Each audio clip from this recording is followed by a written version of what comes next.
dia a todos, bom dia a todas. Bom dia para você que está nos assistindo pela TV UFMA no Maranhão e pela Pop TV em Sobradinho e Porto Alegre. Sejam todos muito bem-vindos e bem-vindas a mais um ICL Mercado Investimentos.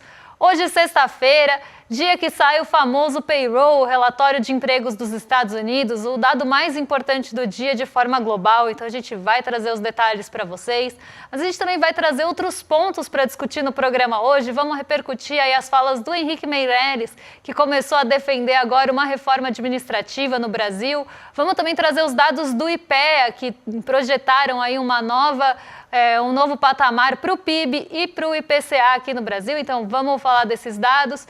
Mas antes de tudo isso, eu vou dar bom dia para o André, que hoje está de casa. Bom dia, André, como você está?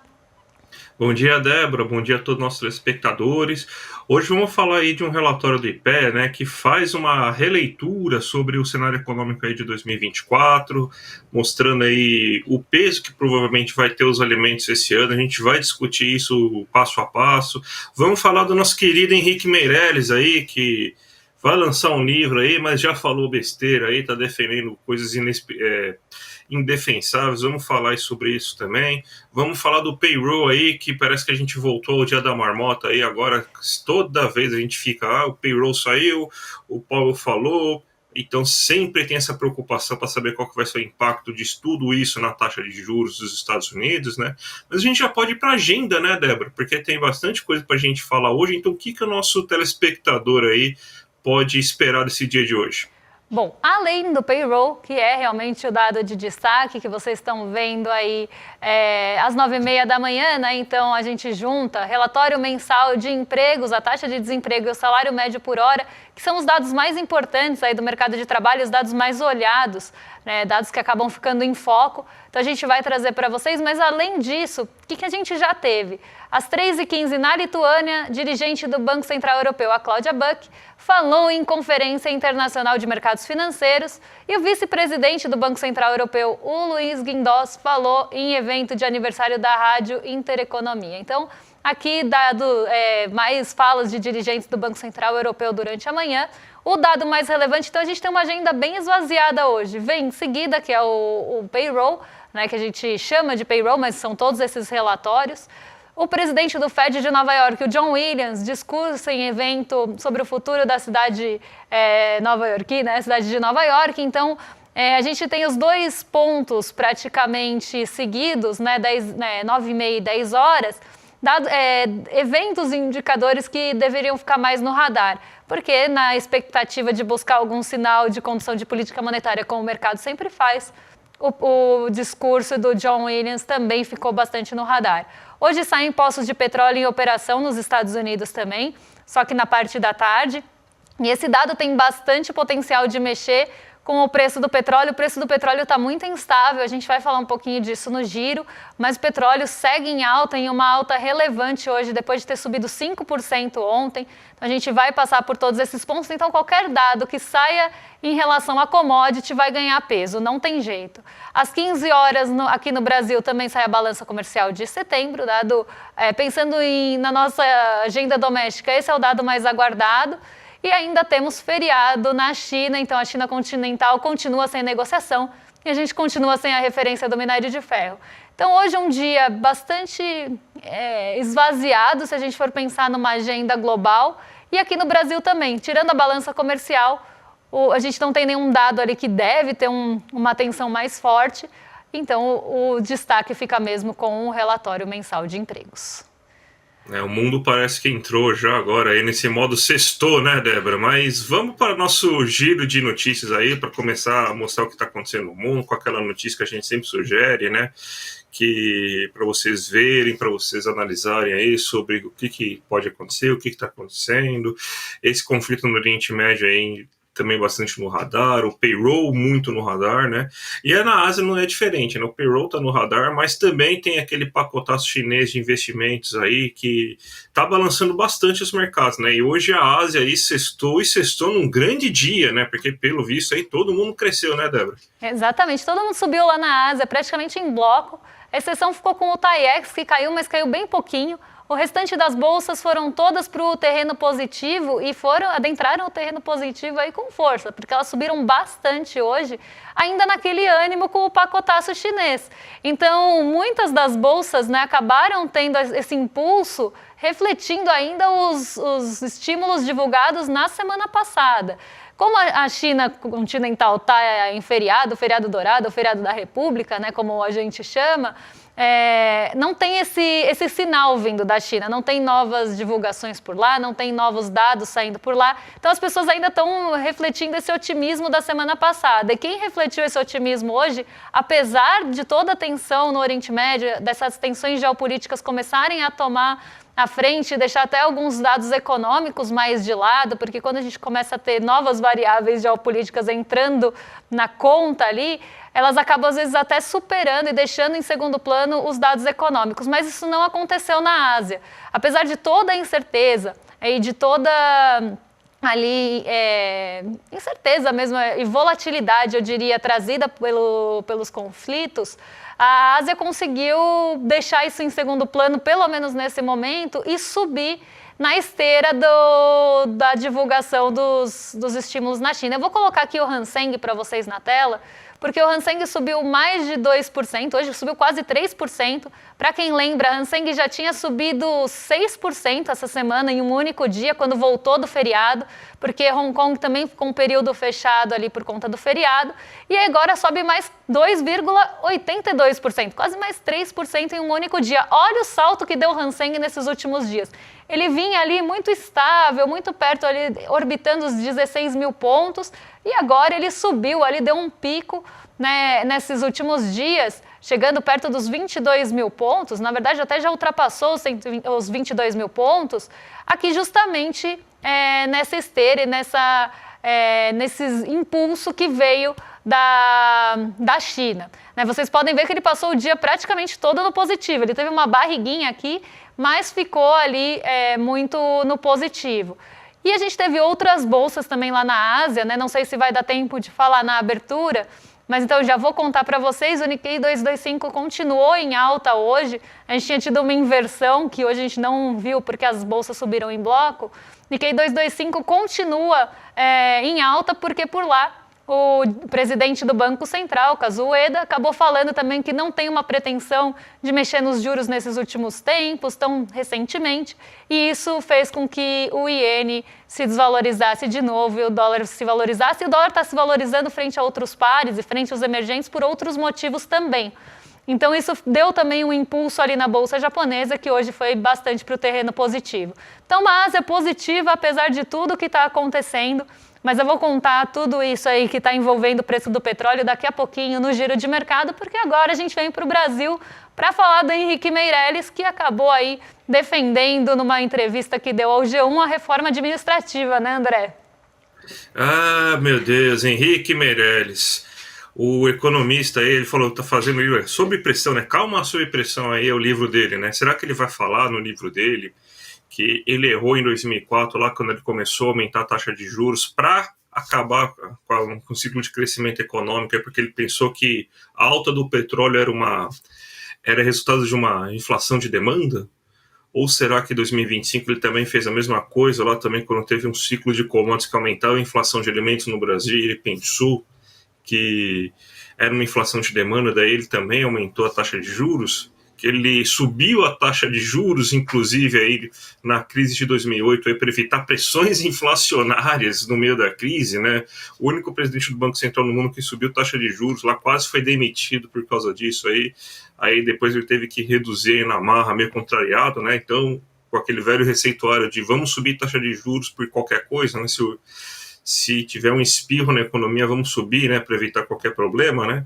Mas esse gênio aí da economia, ele falou aí sobre o que deve acontecer, né, que é a reforma administrativa, como a próxima reforma a ser feita aí no Brasil. O primeiro ponto é que é o seguinte, quando se fala de reforma administrativa, todo mundo vai lá e fala bem, justamente porque fica na cabeça e as pessoas vendem essa questão de reforma administrativa como se fosse acabar com super salários de juízes, os auxílios paletós, fosse mexer no judiciário, como fosse mexer nesse vespeiro mesmo, que aí realmente é o problema. Só que a gente sabe que não é aqui que vai acontecer as coisas. A gente sabe que vai acabar sendo focada somente no executivo, que é onde você tem liberdade, é onde você tem menos pressão política para mudanças. Aí o que vai acontecer? Você vai permitir demissão mais fácil do concursado? Daí você vai simplesmente fazer que nem acontecia na velha república lá de 1930, lá antes de 1930, que quando entrava alguém saía todo mundo, então eu só vou colocar os meus compadres aqui para fazer isso, eu vou gerar instabilidade, eu vou mexer com o pessoal aqui que ganha pouco. Então é nesse pessoal que vai ser focado, é no funcionário público. Vai ser focado aí no professor, vai ser focado aí no médico do posto de saúde, vai ser focado no administrador público que não ganha os grandes salários. A média salarial desse pessoal é baixa. Não é os grandes problemas. No máximo deve ser o quê? Uns 4, 5 mil reais lá do funcionário público. Essa é a média salarial dessa galera. E vai focar neles. Só que vende-se como se fosse focar nos juízes, nos grandes sugadores de recursos públicos de fato, mas não. Vai acontecer isso, simplesmente para sucatear mais um pouquinho, né, a administração pública, como se já não tivesse sucateado à vontade, né, mas vende-se como se fosse uma coisa maravilhosa, sendo que está precisando de funcionário público no Brasil, sendo que você não tem, por exemplo, funcionário público suficiente no IBAMA, você teve que fazer um concurso gigantesco agora para conseguir recompor um pouco de funcionário público, mas vende-se nessas ideias aí, bem requentadas, como se fosse moderna, né, a gente tá nessa semana da MUDES, inclusive a gente viu aí que as nossas ideias modernas são somente alguns enlatados requentados dos anos 80, né? E a banda toca assim, né, Débora? Então, mais uma vez é no lombo do funcionário público que vem a cartada, né? Exatamente. E, assim, tem todo um imaginário, né? Quando a gente pensa no funcionário público, vem normalmente à cabeça das pessoas justamente esses altos salários com muitos benefícios, que realmente não é quem está na mira da reforma administrativa. Ninguém vai mexer com esses altos salários, com todos os benefícios que existem ali. Quem está realmente na mira, quando se fala em reforma administrativa, é ali o funcionário público do dia a dia mesmo, quem está, como o André falou, no posto de saúde, o professor, as pessoas da administração pública, os servidores públicos ali dos órgãos que atendem as pessoas, né? Normalmente são essas pessoas que vão ficar ali na mira. E elas já estão sofrendo ali sucateamentos, não é de hoje, e você ainda quer tirar mais coisas dessas pessoas e manter os benefícios ali das outras, só que normalmente também nesse imaginário de todos têm uma vida muito boa, todos têm muitos benefícios, as pessoas defendem em massa essa reforma administrativa. Se a gente sair aí na rua, eu não duvido, se a gente sair na rua perguntando, as pessoas vão defender uma reforma administrativa dessa forma. Só que elas não entendem que é realmente no lombo do trabalhador, que normalmente não ganha muito, não vai ter uma expressividade ali nas contas públicas, não é isso que vai ter expressividade, mas é onde vai bater, é onde a corda vai arrebentar, vai ser para o lado mais fraco. Né? E tem a população defende, de forma geral, a reforma administrativa, porque não pensa, eu acho que nessas pessoas que estão atendendo ali no dia a dia, que estão realmente ali no dia a dia atendendo no posto, dando aula para o filho, né? Ou quando você tem um problema, você vai ter que ir num órgão, é a pessoa que vai te atender. Né? Então, as pessoas não têm essa ligação quando pensam no funcionário público. Elas vão pensar realmente no alto escalão do funcionário público e vão defender realmente uma reforma administrativa. Só que a gente tem que realmente dividir as coisas e saber, inclusive, criticar, né, quando a gente vê esse tipo de defesa em alguma notícia. Então, até quando essa manchete ela estava no G1 ali na primeira página como destaque. E eu tenho certeza que se tiverem comentários abertos e a gente for lá ver, vai ter muita gente apoiando, sim, reforma administrativa no Brasil, deixando de lado todos esses pontos que a gente falou. Eu acho uma tristeza mesmo esse tipo de defesa, enfim, porque acho que tem muita coisa para melhorar no funcionalismo público e realmente não é no lombo dessas pessoas que tem que estourar aí uma reforma administrativa, mas no final das contas é lá que vai estourar mesmo. É triste.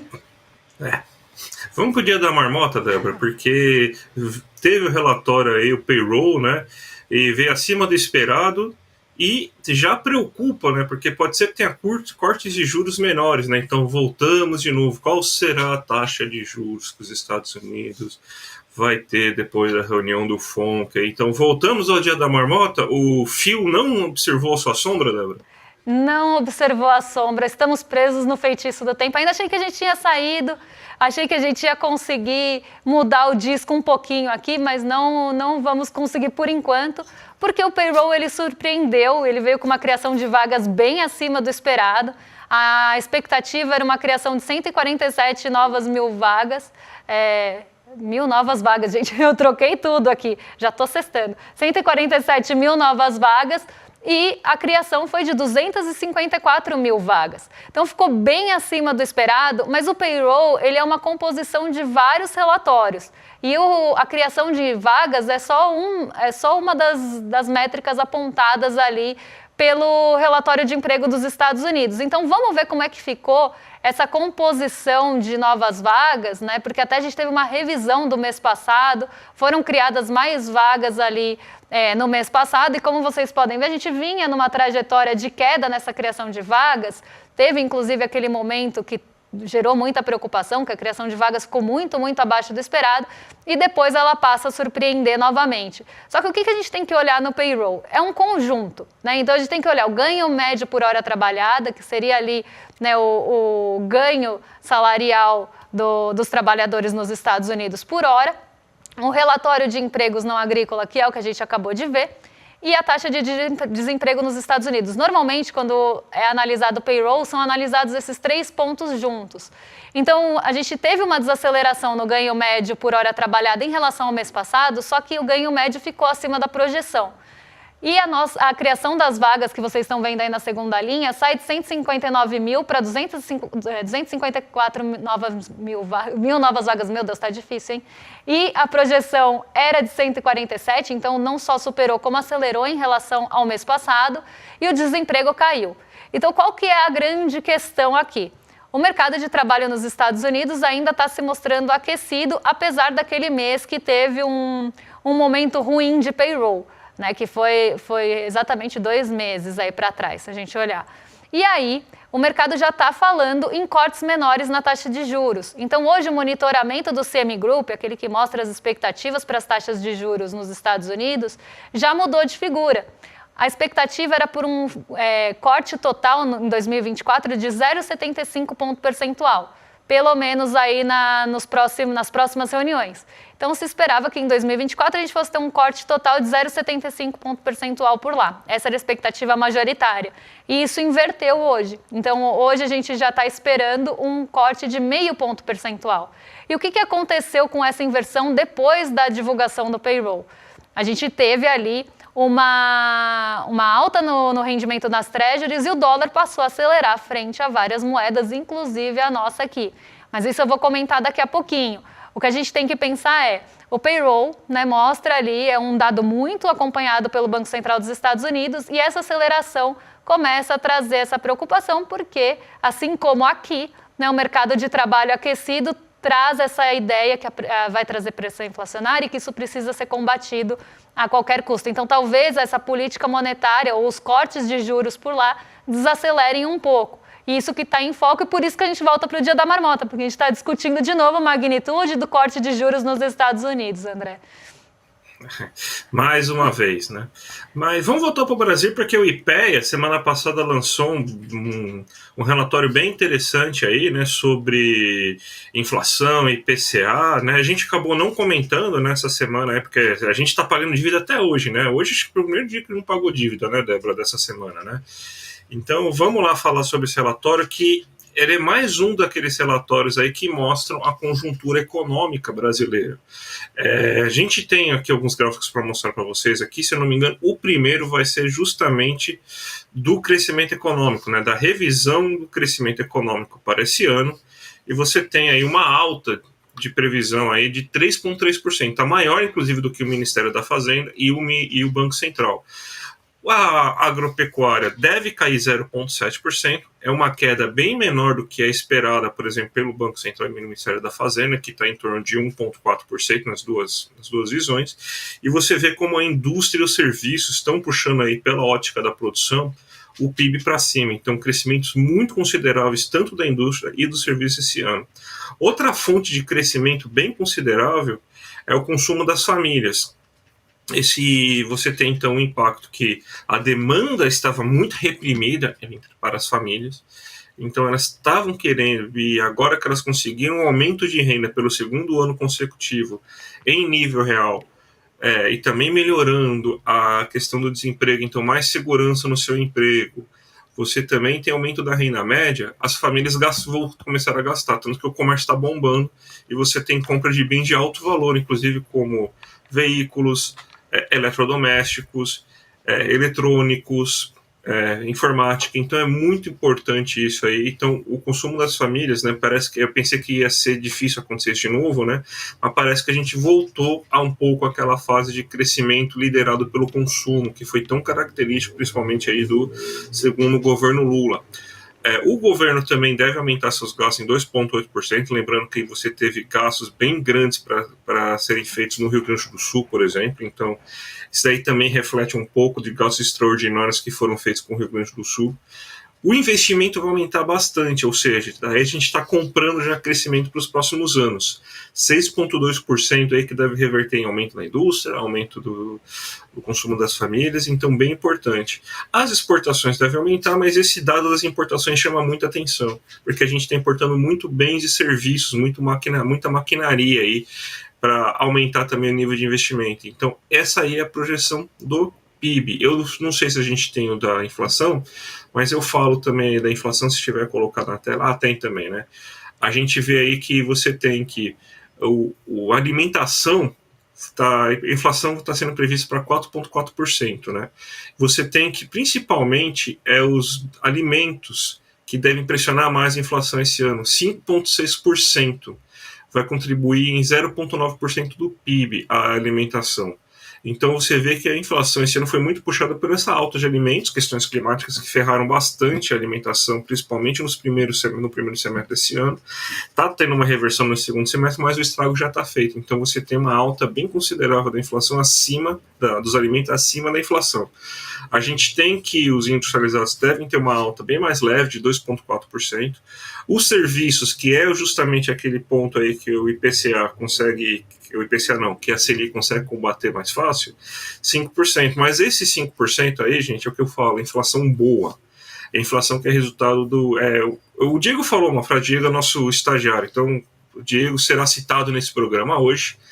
Ele falou aí que eu não lembrava dessa frase, né? Que existe uma certa parcela da inflação que é o preço a se pagar pelo desenvolvimento econômico. E essa inflação de serviços é isso. Vai ter um impacto de 1,7% na inflação, vai ter uma inflação de 5% aí de serviços vão ficar mais caros, mas isso é renda na mão do trabalhador, isso é emprego, isso aí é crescimento econômico. Então, esse 5% do aumento de serviços é bom, mas é nisso que você tem. Você, em vez de controlar a inflação de alimentos, que não consegue, vai lá, a taxa Selic vai lá e corta essa inflação de alimentos. Os administrados, que também é reajuste de gás, de gasolina, de tarifa elétrica, também vai ter uma alta um pouco mais expressiva, de 4,7%, muito fruto também de problemas climáticos. A gente está tendo alta de preços de energia elétrica, tarifa de água por causa de questões climáticas, o Oriente Médio vai aumentar provavelmente um pouco o preço da gasolina, então é isso que está acontecendo. Então, esse aí mais ou menos aí o resumo que a gente tem do IPCA nesse ano aí. Então a gente está vendo aí quais são as fontes de previsão aí do IPCA, segundo o IPEA, Débora. Aqui a gente vê, né, na verdade, esse gráfico explica muito bem o que a gente fala sempre para vocês, nessa pressão vinda dos alimentos, por questões climáticas, por tudo que a gente está enfrentando, e a inflação de serviços, que inclusive está abaixo, ainda que esteja acima da média aí da inflação, que está abaixo da inflação dos alimentos, se a gente considerar só os alimentos em domicílio aí, vai ser onde vai ser o estrangulamento da atividade nos setores urbanos, que vai baixar essa inflação na marra. Então aqui a gente consegue ver bem essa figura. André, eu vou me despedir de você, antes de dar os recadinhos, aí eu vou me despedir assim, né? Porque a gente vai ficar sem se ver um tempo, então eu já vou contar aí pro pessoal que tá em casa, mas vou dar tchau aí, uma boa sexta-feira, um bom fim de semana para você, André. Pra quem não sabe, a Débora entra de férias nessa segunda-feira, mas fiquem tranquilos, gente. Vai ter novidade na segunda-feira. Eu não apresentarei esse programa sozinho. E não será o William De Luca que vai apresentar comigo. Fiquem tranquilos. Vai ter uma novidade aí. Espero que todo mundo goste dessa novidade na segunda-feira. Então, Débora, boas férias aí, boa viagem. A gente se encontra daqui uns 15 dias. Obrigada. Não vai dar nem tempo de sentir saudade de mim, porque eu volto aí no dia 22 de outubro. Vai ser um período rapidinho, eu vou ficar 10 dias longe de vocês, porque a gente não vai contar o fim de semana, né? Esses dias a gente já não se vê. Então eu vou ficar de férias, mas vocês vão ter companhia. E não vai ser a nossa Ana Furtado aí do ICL que vai cobrir as minhas férias. Nós vamos ter uma pessoa nova aqui no ICL Mercado e Investimentos e eu tenho certeza que vocês vão gostar bastante. Se sentir saudade, dá uma olhada lá na rede social, eu comendo, porque eu só vou fazer isso mesmo nas minhas férias. Então não vai dar tempo de sentir saudade. Volto rapidinho, logo, logo. Mas eu vou dar um recadinho para vocês antes de me despedir, porque a gente vai ter uma super aula aí, o Guia da Liberdade Financeira com o Edu, uma aula inédita e gratuita, que eu acho que é o mais importante para a gente difundir esse conhecimento, ainda mais quando a gente está falando aí de investimentos, melhores estratégias, porque a gente fala aqui no mercado de investimentos um monte de coisa para vocês, né? Então a gente passa, o dólar está subindo, a bolsa está caindo, mas como é que isso influencia no nosso bolso? Né? Essa aula é para a gente entender ponto a ponto aí, mas a taxa Selic subiu, né? Onde isso me prejudica, onde isso me beneficia? Né? O dólar foi para tal direção, onde isso pega para mim, como eu me defendo de tudo isso? Então, Guia da Liberdade Financeira aí, vocês vão aprender tudo isso tintim por tintim. Eu me despeço por aqui. Logo, logo eu tô de volta. Como eu falei, não vai dar nem tempo de sentir saudade. Um beijão para vocês, um bom fim de semana. E eu volto no finzinho de outubro. Agora vocês ficam com o Rolê ICL com o William De Luca e o Guga Noblat. E excelente companhia. Um beijo, gente, e até mais. Como é que você vai alcançar a sua liberdade financeira?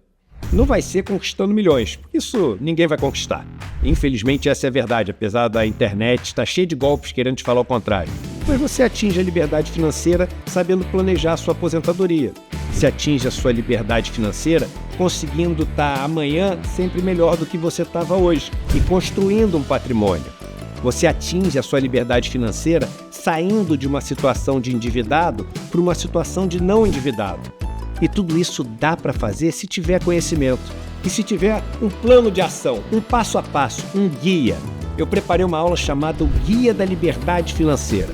Uma aula que todo brasileiro e brasileira deveria ter. Você deveria assistir com a família inteira junto. Essa aula incrível vai acontecer domingo, 13 de outubro, às 8 horas da noite. E para participar é muito simples e é de graça.